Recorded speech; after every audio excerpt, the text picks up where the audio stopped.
Hi, I'm Allie Gallagher, and this is Dream On, where every week I give you the rundown on the WNBA Atlanta Dream. This past week, Atlanta took on the Minnesota Lynx, and unfortunately, it didn't look too hot. They ended their 4-game win streak with 2 losses to the Lynx. Let's recap Game 1. Despite Tiffany Hayes leading the Dream with 23 points, they fell 84-86 to the Lynx in a tight game with 14 lead changes. It came down to the fourth quarter where Minnesota outscored Atlanta 23-16 for the victory. Hayes has been a huge asset for the Dream, scoring 26 points against the Chicago Sky a couple weeks back now. Okay, so maybe it was just me, but after Game 1, I'm thinking we're coming back with a vengeance. The Dream is on a roll. We're ready. We're ready for Game 2. The Dream was not ready for whatever happened in Game 2 because Sunday night they never once led and Minnesota took them down 80-100. It's still early in the season. I'm not losing any hope, but there are a couple things that I think need to be turned around for the Dream. First of all, we just didn't see the same Courtney Williams we were seeing the first few games of this season.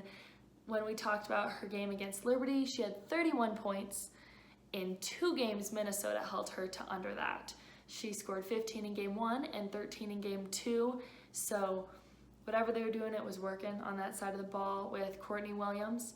And then on top of that, Kennedy Carter, who has been a big player for the Dream, was out for both these games with a hyperextended elbow.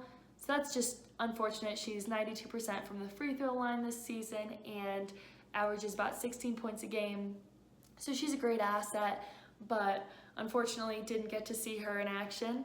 But the good news is, out of this whole week for the Dream, is that Kennedy will be back, hopefully by Wednesday. Fingers crossed for her to be back on Wednesday against the Seattle Storm. And just wrapping up, thinking about the week, last week I talked about how they've always been posting on Instagram their photos of the fashion, walking in on game day. This week there were no fashion photos. There was no catwalk. And I'm not saying that that's why, but it might not be a coincidence that this is why we dropped 2 games this week. I don't know. But whatever it was, hope they fix it this week for Wednesday against the Seattle Storm. The Storm is 7-2, ranked number 1 in the Western Conference, but I'm not losing any hope. I think Atlanta can make some dreams happen. This is Allie Gallagher, and this is Dream On.